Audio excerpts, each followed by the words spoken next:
आज ही Doubtnut app download करें। Doubtnut पर होगा अब आपके सभी मैथ्स, केमिस्ट्री, फिजिक्स और बायोलॉजी डाउट्स का सफाया। बस अपने क्वेश्चन की फोटो खींचो, उसे क्रॉप करो और तुरंत वीडियो सोल्यूशन पाओ। Download now. Hello guys, this is part 5th of excretory products and their elimination. Okay, and इस पार्ट में हम स्टडी करेंगे रेगुलेशन ऑफ किडनी फंक्शन के बारे में कि किडनी का जो फंक्शन है बेसिकली कैसे रेगुलेट किया जाता है, कौन कौन से मैकेनिज्म्स हैं.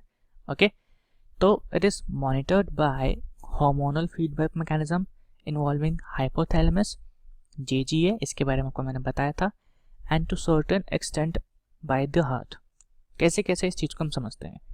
ऑस्मोरिसेप्टर्स कौन से होते हैं? जो ऑस्मोलैरिटी को सेंस करते हैं in body are activated by change in blood volume.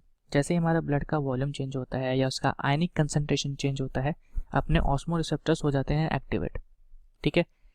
Excessive loss of fluid from body can activate these receptors.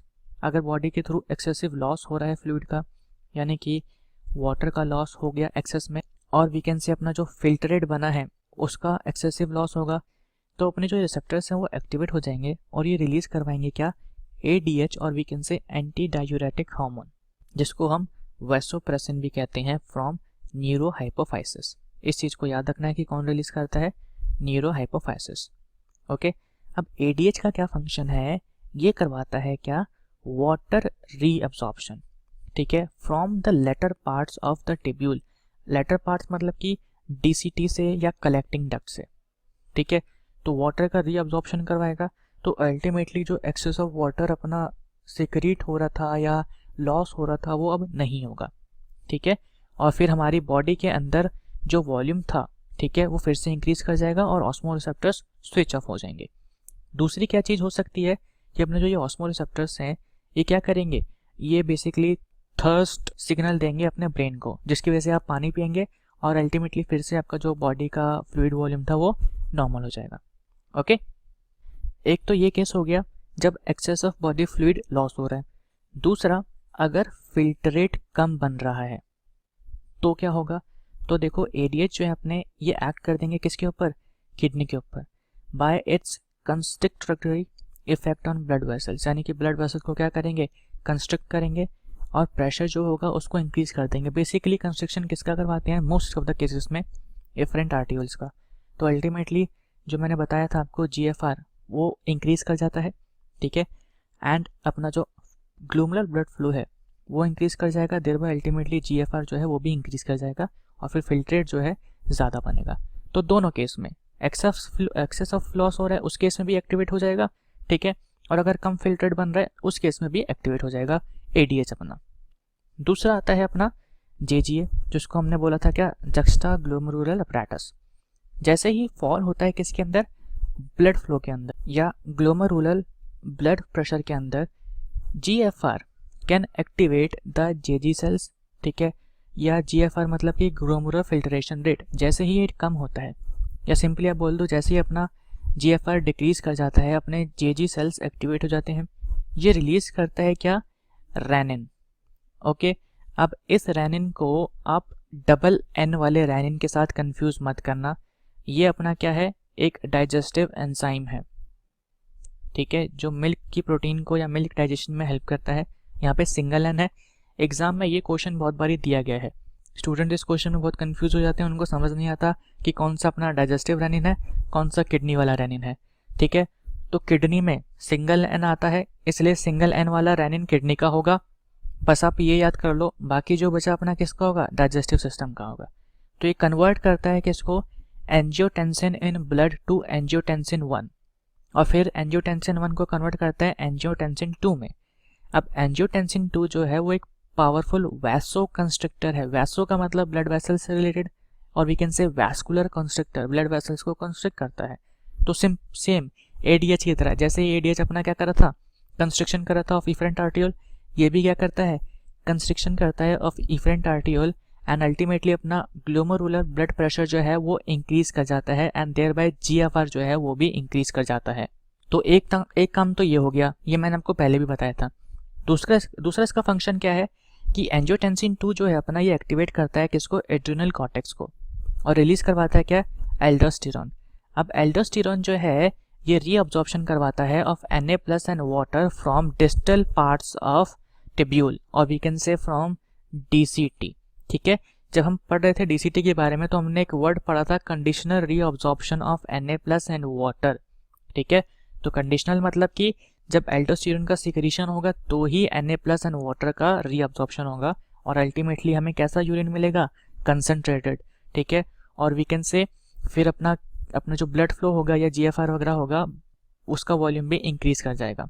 ठीक है, देखो this leads to increase in blood pressure and GFR। This complex mechanism is known as renin angiotensin mechanism और RAS mechanism. बस simple सा है, कोई यहाँ पे कॉम्प्लेक्स चीज़ नहीं है। अब एक लास्ट अपना हार्मोन है।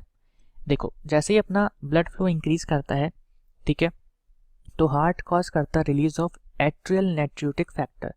क्या है ये अपना, ये ANF, atrial natriuretic factor. Okay, ये एक वैसो डायलेटर है। अभी तक हमने फोकस करा था किस पे, वैसो कंस्ट्रक्टर पे जो कंस्ट्रक्शन कर रहे थे। ये वैसो डायलेटर है, यानी कि ब्लड वेसल्स का डायमीटर इंक्रीज कर देगा। तो डायलेशन करता है किसका, ब्लड वेसल्स का, देयर बाय अपना जो ब्लड प्रेशर है वो डिक्रीज कर जाता है। ANF mechanism therefore acts as a check on renin angiotensin mechanism. अब रेनिन एंजियोटेंसिन मैकेनिज्म का क्या फंक्शन था कि वो ब्लड प्रेशर को इंक्रीज कर रहे थे, ब्लड की वॉल्यूम जो है उसको इंक्रीज कर रहे थे। ये क्या कर रहे हैं, डिक्रीज कर रहे हैं। तो आप कह सकते हैं कि अपना ANF जो है और we can say atrial natriuretic factor जो है ये ADH as well as RAS complex के एंटागोनिस्टिक वर्क करता है, यानी कि अपोजिट इफेक्ट शो करता है। वो कैसे होते हैं, अपने वैसो कंस्ट्रिक्टर और ये वैसो डायलेटर है। इंपॉर्टेंट वैसे वाली बात है नहीं, लेकिन आप ये याद रख सकते हैं, हो सकता है इस बेसिस पे क्वेश्चन पूछा जा सके। ओके, अब फाइनली आते हैं हम मिक्ट्यूशन पे। तो स्टडी करते हैं इसको। देखो, urine formed by nephrons is ultimately carried to urinary bladder, okay, where it is stored. कब, जब तक वॉलंटरी सिग्नल्स ना आ जाए हमारे नर्वस सिस्टम से। और ये सिग्नल्स कब इनिशिएट होते हैं, जब स्ट्रेचिंग होती है of urinary bladder as it is filled with urine. ठीक है, अब in response to this stretching अपने स्ट्रेच रिसेप्टर्स जो होते हैं on walls of urinary bladder, ये क्या करते हैं, सिग्नल भेजते हैं CNS को। ठीक है, कि अब भाई हम पूरे हो चुके हैं, पूरा भर चुके हैं, इससे ज़्यादा हम नहीं भर सकते, अब रिलीज ऑफ यूरिन के लिए आप सिग्नल भेजिए। तो CNS से हमारे पास आते हैं मोटर मैसेजेस। अब मोटर मैसेजेस आ जाएंगे तो इनिशिएट होगा contraction of smooth muscles of bladder. ठीक है, साइमल्टेनियसली रिलैक्सेशन होगा किसका, यूरेथ्रल स्पिंक्टर का, और अल्टीमेटली रिलीज होगा यूरिन का। ठीक है, and this process of release of urine is called मिक्ट्यूशन।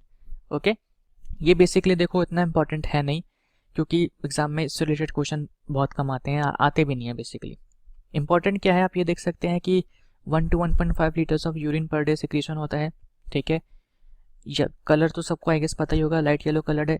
pH आप इंपॉर्टेंट है, ये याद रख सकते हैं, 6 pH होता है। ठीक है, okay, on average 25 to 30 gram of urea is excreted out per day. तो ये भी इंपॉर्टेंट है, pH कितना है अपना, 6 है। 25 to 30 gram of urea is excreted per day. Okay, बहुत सारी ऐसी डिसीजेज हैं जिसको डायग्नोस किया जा सकता है बाय स्टडिंग यूरिन। जैसे कि बात करते हैं ग्लाइकोसूरिया की। ठीक है, अगर आप इसमें यूरिन का एनालिसिस करेंगे तो यहाँ पे आपको ग्लूकोज देखने को मिलेगा। तो एक्सेस ऑफ ग्लूकोज जब मिलेगा, ठीक है, या कीटोन बॉडीज मिलेगी, तो अल्टीमेटली उससे क्या पता लगेगा कि इंडिविजुअल को क्या है, डायबिटीज मेलाइटस। डायबिटीज मेलाइटस कौन सी कंडीशन होती है, जब ब्लड के अंदर ग्लूकोज जो है वो ज़्यादा होता है। अब ब्लड में ग्लूकोज ज़्यादा है तो जाहिर सी बात है कि जब एलिमिनेशन होगा, एक्सक्रीशन होगा, तो ब्लड का जब प्योरिफिकेशन हो रहा है वाया किडनी, तो ग्लूकोज भी एलिमिनेट होगा एक्सेस वाला। ठीक है, और वो ग्लूकोज किस में मिलेगा, यूरिन के अंदर। तो यूरिन की हेल्प से आप बहुत सारी चीज़ों को डायग्नोस भी कर सकते हैं, इन्होंने यहाँ पे यही बता रखा है। अब इंपॉर्टेंट बात क्या है, एग्जाम में पूछा जा सकता है कि ग्लाइकोसूरिया कौन सी कंडीशन होती है, कीटोनूरिया कौन सी कंडीशन हो रही है। तो कीटोनूरिया इजी है, कीटोन बॉडीज कीटोनूरिया, ग्लूकोज मिलेगा तो ग्लाइकोसूरिया। ठीक है, कुछ यहाँ पे मुश्किल नहीं है। अब हम मूव करते हैं role of other organs in excretion पे। तो ये चीज़ मैंने आपको पहले भी बताई थी इंट्रोडक्शन वाली वीडियो में कि सिर्फ किडनी ही नहीं है जो एक्सक्रीशन करवा रहा है, और भी ऑर्गेन्स है अपने, जैसे कि लंग्स हो गया, लिवर हो गया, स्किन हो गया। They also participate in elimination of excretory waste. जैसे कि लंग्स जो है अपने रिमूव करते हैं CO2। ठीक है, कितना 18 litres per day CO2 eliminate किया जाता है। साथ ही साथ वाटर का भी एलिमिनेशन होता है in form of water vapours. तो अल्टीमेटली क्या करवा रहे हैं, एक्सक्रीशन करवा रहे हैं। लिवर जो है अपना बॉडी का लार्जेस्ट ग्लैंड है, ठीक है, ये सिक्रीट करता है बाइल, जिसके अंदर प्रेजेंट होता है बिलीरुबिन एंड बिलीवर्डिन। आप देखेंगे डाइजेस्टिव सिस्टम के अंदर बाइल का क्या फंक्शन है, ठीक है, तो वो सिक्रीट करता है। साथ ही साथ कोलेस्ट्रॉल होते हैं, स्टेरॉइड हार्मोन्स होते हैं, विटामिन ड्रग्स, और सबका अल्टीमेटली डाइजेस्टिव वेस्ट के थ्रू, फीसिस के थ्रू एलिमिनेशन होता है। तो ये भी क्या हो गया, एक एक्सक्रीटरी ऑर्गन हो गया। तो एग्जाम में पूछा जा सकता है कि किडनी के अलावा कौन कौन से अपने अदर एक्सक्रीटरी ऑर्गन्स हैं। लंग्स हो गया, लिवर हो गया, स्किन हो गया, ठीक है। बात करें स्किन की, स्किन कैसे पार्टिसिपेट करता है एक्सक्रीशन में, तो स्वेट एंड सेबेशियस ग्लैंड्स जो स्किन के अंदर प्रेजेंट होते हैं, ये सिक्रीट करते हैं क्या, स्वेट, ठीक है, जिसके अंदर प्रेजेंट होता है क्या, NaCl, small amount of urea भी होता है। अब देखो यूरिया किडनी के थ्रू भी एलिमिनेट हो रहा है और स्वेट के थ्रू भी एलिमिनेट हो रहा है। लैक्टिक एसिड भी होता है, ठीक है। ऑल्दो स्वेट का प्राइमरी फंक्शन क्या है, फैसिलिटेट करना कूलिंग इफेक्ट, बट एलिमिनेशन तो हो रहा है ना सब्सटेंसेस का, तो क्या कर रहा है, एक्सक्रीशन कर रहा है। ऐसे सेबेशियस ग्लैंड जो होते हैं अपने, ये एलिमिनेट करते हैं क्या, steroids like hydrocarbons, waxes through sebum, तो ये भी क्या कर रहे हैं, एक्सक्रीशन कर रहे हैं, ठीक है। तो यहाँ पे अपना कंप्लीट होता है role of other organs in excretion. अब आते हैं हम डिसऑर्डर्स ऑफ एक्सक्रीटरी सिस्टम पर। सबसे पहला यहाँ पे क्या है, malfunctioning of kidney leads to accumulation of urea and blood. इस कंडीशन को हम क्या कहते हैं, यूरेमिया कहते हैं। यानी कि देखो किडनी का एक इंपॉर्टेंट फंक्शन क्या है, इसको यूरिया जो है वो ब्लड से कहाँ पे एक्सक्रीट करना होता है। यानी कि अगर किडनी ढंग से काम नहीं करेगी तो यूरिया जो है ये क्या करेगा, ब्लड के अंदर एक्यूमुलेट करना स्टार्ट हो जाएगा। इस कंडीशन को हम क्या कहते हैं, यूरेमिया, ठीक है। तो ये बहुत ही थोड़ा कंफ्यूजिंग हो जाता है, इसको आपको याद रखना। यूरेमिया मीन्स कि urea in blood, urea and blood. एक होता है हिमेटोयूरिया, तो उस कंडीशन में क्या होता है, यूरिन के अंदर ब्लड होता है। तो देखते हैं, अगर यहाँ पे दे रखा है आगे तो ठीक है, नहीं तो उसको भी हम डिस्कस कर लेंगे, ओके। तो ये हार्मफुल होता है and may leads to kidney failure. तो उन पेशेंट में हम क्या कर सकते हैं, उन पेशेंट में हम कर सकते हैं हेमोडायलिसिस, ओके।